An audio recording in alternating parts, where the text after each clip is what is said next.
Waterloo kicks in. No, Waterloo. This is the one. Wasn't that Eurovision Song Contest? That's right, yeah. This is the... Remember? Keep them coming in. 1889 is our text number. Email the show for free via the website talksport.com. You can, of course, tweet me at AndyGolson05. Jason is Jason Cundy05, or you can just do it the old-fashioned way and pick up the phone 08717 223344.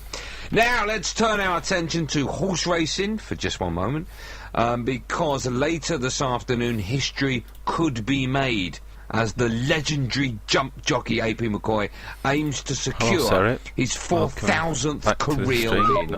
Let's speak to a man who knows more about racing than Jay's had hot dinners, and let me tell you, that's a lot of horse racing. Lee Mackenzie joins us now. Good morning, Lee. Morning, Andy. Hiya, Jace. Thank you so much for coming on. So, listen, he's got two opportunities to do this later today, in Chelsea the 210 and the 310. Does he need two chances?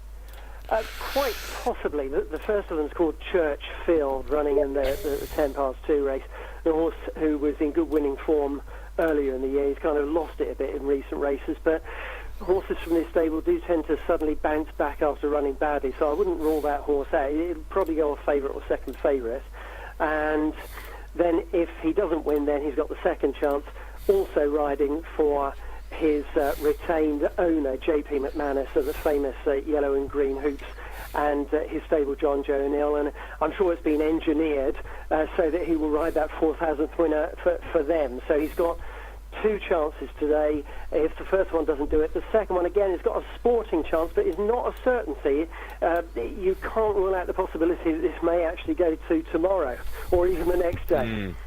Will he be suffering from nerves? And if so, can that have any effect on a race if a jockey is nervous? I think only nerves in the sense that every time you go out, you are painfully aware of what might before you when you are jumping any of the fences that lie ahead of you in the race. And of course, it's a dangerous job, and jockeys never forget that. But not nerves in the traditional sense, because AP, let's face it, he's ridden 3,999 winners, legend. and those sorts of nerves will have gone by now. But I think rather like a cricketer who's approaching his century, he will want to get this out of the way, because he got to those mid-90s quite quickly. He was riding winner after winner about a week ago, and in the last couple of days they've been coming in dribs and drabs. And of course, until you actually get to that landmark, you don't know whether something might happen. And, you know, let's face it, in this game, one fall can put you out for 3 or 4 months. So I think the sooner he gets to the 4,000 from his point of view, the better. Well, let's have a listen. We can hear now from AP McCoy. We're speaking with TalkSport's Rupert Bell after riding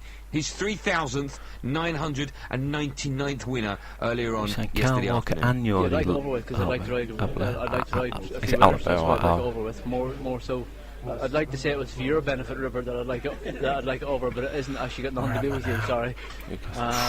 It's purely for my own satisfaction. Obviously I'd like to ride 4,000 winners more than anything, but you know, the sooner I can ride winners the better. Yesterday and today and tomorrow and Friday, like, you know, how many rides I will have, that's the deciding factor really. Is if you haven't, you know, it's, you know, it could be quite tough. But bloody hell, Dave, what are you doing? It's just a matter of time until it does happen. I need to the all-time greats. No. In terms of jump jockeys, he's out on his own in terms of the sheer number of winners that he's ridden. He's got nearly 4,000. Yeah, I need a couple of signings. And the next in the list is a great rival, Richard Johnson, whose career is roughly around the same. What, in this one? Yeah. Oh, bloody hell, George, you can tell if he's a defender. Yeah, they are. How far ahead of him AP is. And back 20 years ago, it was an achievement. What are they, the second? 1,000 winners. Yeah, we're level on point for you. For him to get to 4,000 is phenomenal. And also, the way that he does it, because nobody enjoys watching AP win more than when he's pushing and shoving some slow old boat from start to finish in the race. I mean, I know the feeling. the owner who he's retained by, J.P. McManus, I mean, he's had some of the best horses in Britain and Ireland in the last 2 decades. He's also had some of the slowest. And sometimes AP is literally pushing and riding the ears off the horse almost from the word go. And at halfway you'll be thinking, no, that has got no chance. But he just never gives up.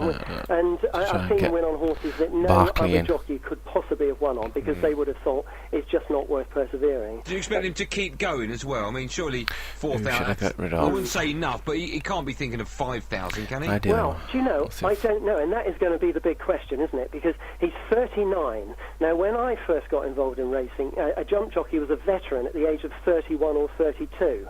And I've followed AP during his career. I've seen him since he first arrived in this country as a 21-year-old. And 15 points. I see no difference between the way he's riding now at the age of 39 and the way he's ridden throughout his career. He's showing no signs of age. And you know, they say that 40 is the new 30. Well, is it possible? It's going to take him another 5 years to get to 5,000. Is it conceivable that he could still be riding at the age of 44, 45? I don't know. I wouldn't put anything beyond him. As I say, I see no sign of deterioration in him at all.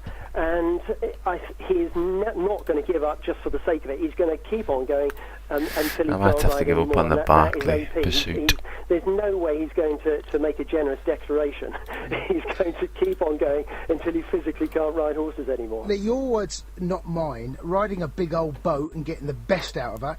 Tell us what he actually does that other jockeys can't or don't do. Well, I'll be absolutely frank with you, Jason. He is not what you would call the most stylish jockey to watch. In the past, we had champions like Richard Dunwoody, for example. He was just pure poetry to watch. The way he sat on the horse, so graceful and so stylish. AP is not like that. He's an action man.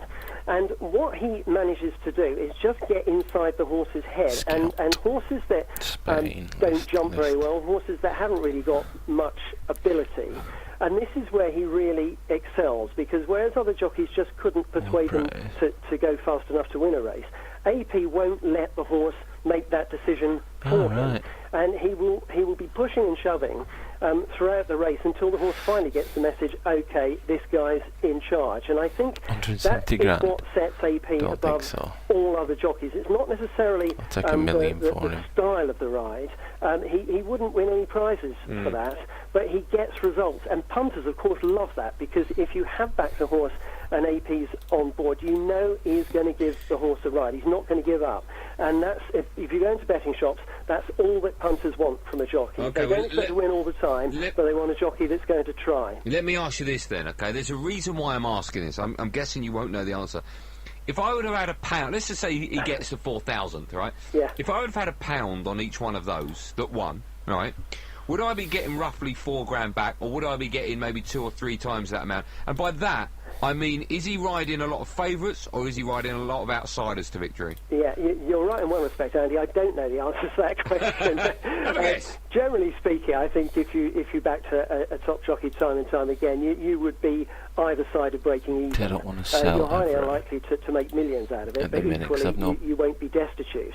As far as AP goes, yes, he does ride some favourites. He also rides some outsiders. I would say in general, the horses he rides, probably the odds of the horse are less than they should be, simply because he's on board. So often you'll see him riding a horse at, say, 5 to 1, simply because AP's on the horse.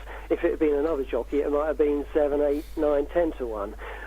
But he is not always riding the best horse in the race. And, you know, if you compare this with another sport, for example, if you take Formula 1, where clearly, if you're in the fastest car, you've got a serious chance of winning the Drivers' Championship. Now, I know that what happens is that the best drivers Where are you in the league with that, gravitate with that towards table? The best car, with that so team. the two things coincide.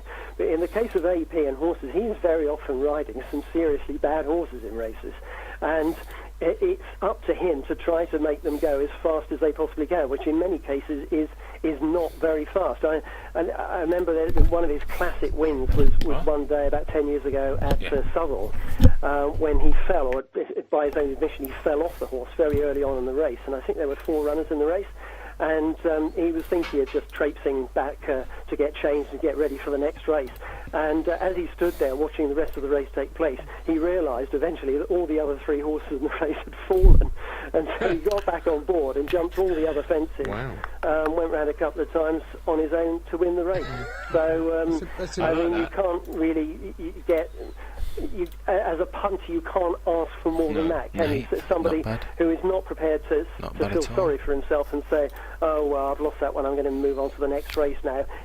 As far as he's concerned, every race is winnable as long as it's still going. OK, Lee, if I had to say to you, what was his greatest ride and his biggest highlights, taking out the one that you just said, and clearly the next race that he actually wins, making the 4,000, what is the greatest ride of his life? What will he say is? That's a good question, that, Jason. And the Racing Post at the moment is actually running a poll on its website.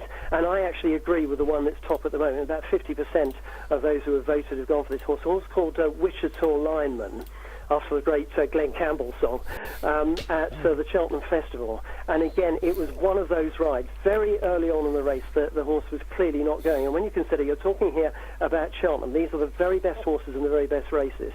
And a horse that's struggling from the word go has got to go twice around a very demanding track. You can usually write it off. And he just pushed and pushed and pushed on this horse all the way round. And you've got to bear in mind, too, that is very hard work for the jockey. It's not only difficult doing it because if the horse is not responding very well, then you're clearly going to be up against it because it's easier riding a good horse than it is a slow horse. But it's also very demanding on the jockey, and he's going to get tired himself, however fit he is. And to do that for 3 miles is really, really hard work. And Wichita Lineman was one of those horses that eventually got up to win.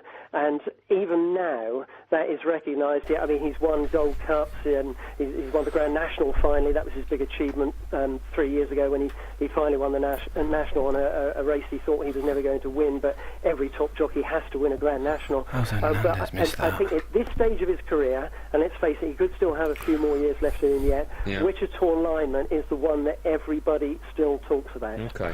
Finally as well, listen, we know how dangerous the sport is. He's had more than his fair share of awful injuries. When you take that into consideration as well, he really has had just a phenomenal career, hasn't he? He has had falls, and he has broken bones, and he's been off bruised and battered for weeks and on occasions months. But so far, fingers crossed, touch wood and everything else, he's avoided the really serious one. In the cups. Don't know why. It's amazing. He has missed bits of seasons, and he has still gone on to win the Jockeys' Championship easily, despite the fact that he's missed a period of time during the course of the season that, as far as most jockeys go, would have ruled them out of the championship. And as far as AP is concerned, I'm sure he'll be praying and hoping that he can keep that up for another 3, 4, 5 years, maybe Kieran. Get towards that 5,000. But obviously, they do say when you get over a certain age, you don't bounce quite as well as I've said that many a time, Lee. But I think, as far as I'm concerned, I think he's still bouncing pretty well. When he comes off, he springs back to his feet, and I've seen him take some bone-crunching falls, and I've turned to the guy next to me in the press room. I said, well, that's it. He won't be riding for the rest of the afternoon, possibly the rest of the week. And lo and behold, he's riding in the next race, and he's winning. That is AP McCoy. He is a phenomenon. Lee, I'm going to ask you one last question. I just want a time. That's it. That's all I want, a time. Is it 2:10 or 3:10 later today? 2:10. It wouldn't surprise me if the horse in the 2:10 were to win. But he hasn't been in great form lately, Churchfield. Mountain Tunes, who runs in the race after that. Lee, don't give me a time. Lee, come on. Lee, listen, you're not working for a bookmaker now. 2:10. 2:10, okay, so we'll all put money on the 3:10. But it might be the following day. Yeah, okay, there you go, the next day as well. Lee, you've been a star as always. Enjoy it. It's going to happen, of course, sooner rather than later, so when it does, enjoy it. Cheers, Lee. Guys. Thank you, Lee. Cheers, pal. Thanks, Andy. Yes, all we have time for is one quick while you were listening, and yeah, of course, we've saved the best till last. Mike Graham will be taking over from us in just a second. This is what he tweeted just 9 minutes ago. Morning, Andy. From what? As we all know, greenhouse gases are cooking us slowly. So is it time to ban the greenhouse and start helping out a few polar bears that are floating away from the poles at an alarming rate? And the poor things, they don't even understand physics. They don't know what's going on as they see their homeland drifting away into the distance. And just to start you off, I don't think we should. And from 3, Funsters, Dick and Dom join me in the studio to talk about their love for potholing. What? Oh, sorry, I've just been told by my producer it's just Dom. Dick's pulled out at the last minute. That's coming up in the future.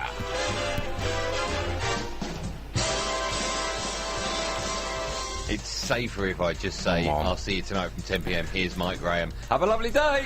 Thanks very much indeed, Andy. Coming Was up on not extra good time, enough Borussia at Dortmund all. were more like Milli Vanilli last night than Rammstein, but the main point of tonight's show is that the football world has gone mad. Arsenal fans are coming out of the woodwork for the first time in 8 years to say they're going to win everything. AVB reckons it's all Romelu Lukaku's fault that Hugo Lloris didn't leave the pitch after his concussion, and Jose Mourinho's getting criticised for dropping Eden Hazard.